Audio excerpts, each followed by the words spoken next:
Let us imagine, Your Excellency Mr. Abdulla Shahid, honorable heads of governments, distinguished heads of delegations, world leaders and everyone watching online, a world where we do not have to fight for the elimination of nuclear weapons and climate justice. Let us imagine a world where eco-anxiety and nuclear threats are fears of the past, and where nuclear disarmament and climate stabilization are taught in history classes as major achievements in the early 21st century. Let us imagine we all have been part of these achievements and that important milestones have been taken at this United Nations General Assembly. My name is Marie-Claire. I'm a climate activist and advocate for global climate justice and the elimination of nuclear weapons. I'm speaking on behalf of concerned citizens, especially the current generation of youth as well as future generations. We are experiencing the effects of past and current decisions, not made by youth, but which bind us with you in multiple existential crises, the most critical of which are the climate crisis and the nuclear threat. Both have transboundary and transgenerational impacts. Both require the global cooperation and common security take precedence over national self-interest and militarism. I'm honored to imagine and co-create a sustainable, safe, and prosperous world together with you. Youth are rising up because we are imagining a sustainable world for us all. After 7 massive global climate strikes, bringing millions to the streets, last Friday, hundreds of thousands of people in 99 countries took part in the Fridays for Future strike. I hope you and your kids had a chance to join and be part of this movement demanding unprecedented and urgent action to solve the climate crisis, as you all agreed on in Paris back in 2015.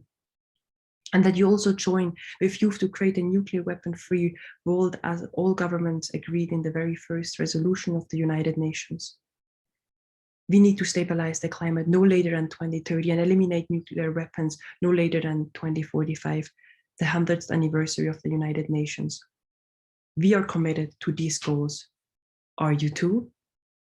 We are committed because we believe in a future, in a sustainable world for us all and generations to come. For us, there is no alternative.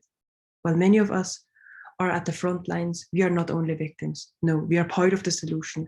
Hence, we have the moral obligation and the right to partake in climate and nuclear policy processes and to sit at the table when you take decisions. These includes decisions on budgets and investments. We need to end investments in nuclear weapons and fossil fuel industry and reinvest in peace, public health, renewable energy, and sustainable development. As called for in Protect People and the Planet, a global appeal for the nuclear weapon-free world. Cutting the $100 billion annual nuclear weapon budget is a very good place to start with. Science is telling us that to keep 1.5 alive, we need an unprecedented transformation, placing human security at the center of decision-making.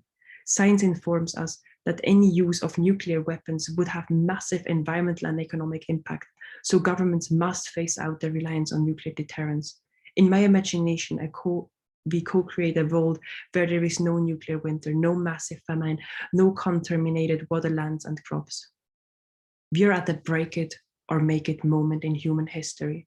You are part of writing our history. You decide if we break it or make it. What do you hope future generations will remember about you? If we all follow our imagination and dreams for a more sustainable, prosperous, and safe future, I am convinced we will make it. Will you act upon your imagination?